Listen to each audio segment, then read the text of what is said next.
Hola amigos, bienvenidos al siguiente video de Electrónica News Tutoriales. Este día le vamos a trabajar a este problema. Vean cómo le hace ese panel.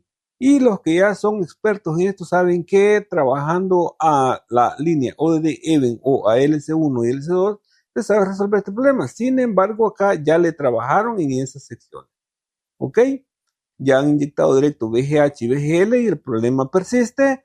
Y nosotros, después de haber hecho una investigación en todo el procedimiento que han hecho para resolver este problema, nos damos cuenta que en la parte derecha del panel ya le han trabajado a la zona ODD Even. De hecho, han dejado abiertas las pistas, pero la falla persiste. Habiendo comprobado nosotros, hemos detectado que ahí hay un corto entre ODD y Even. Por esta razón, nosotros vamos a utilizar nuestra herramienta LCD Profix. Hemos conectado las líneas directamente en ODD Even que entran al panel y tenemos lista nuestra herramienta. Vamos a utilizarla a 8 Hz. Podrías ocupar entre 5 hasta 10 Hz. Nuestro ajuste de voltaje está a 0 y nosotros vamos a activar el switch Tiger VGH VGL, ¿ok? Para busca resolver este problema. Recuerda que hay un corto entre ODD y Even que entra al panel.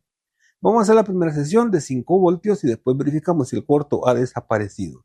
Si no ha desaparecido, aplicamos más voltaje, 10, 15 o 20. Llegamos hasta 5 voltios acá y lo dejamos 3 a 5 segundos, lo quitamos y revisamos si el corto ha desaparecido. Si no, pues continuamos con la serie de sesiones que les he indicado.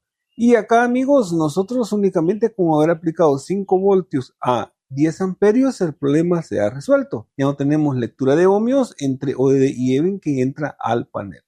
Checamos ahora a ver cómo el televisor representa la anomalía o si definitivamente ya desapareció. Si no ha desaparecido, vamos a seguir trabajando inyectando 10 voltios, 15 o 20. Vean. Excelente. Ya no veo la interferencia. Habiendo aplicado este método, veo que el problema desapareció. Cabe recalcar, amigos, que no siempre estos problemas se resuelven cubriendo pistas o cortando pistas tal cual habían hecho acá, sino que hay que aplicar métodos adicionales para que las fallas se puedan resolver. Ahí ustedes lo pueden observar. Ahora ya este televisor nuevamente está trabajando correctamente. Así de que ahí está este video, amigo. Espero les sea de utilidad y los que ya tienen la herramienta con esto lo pueden aplicar. Y los que no, pues pueden escribir acá al WhatsApp. Muy bien, nos vemos hasta el siguiente tutorial.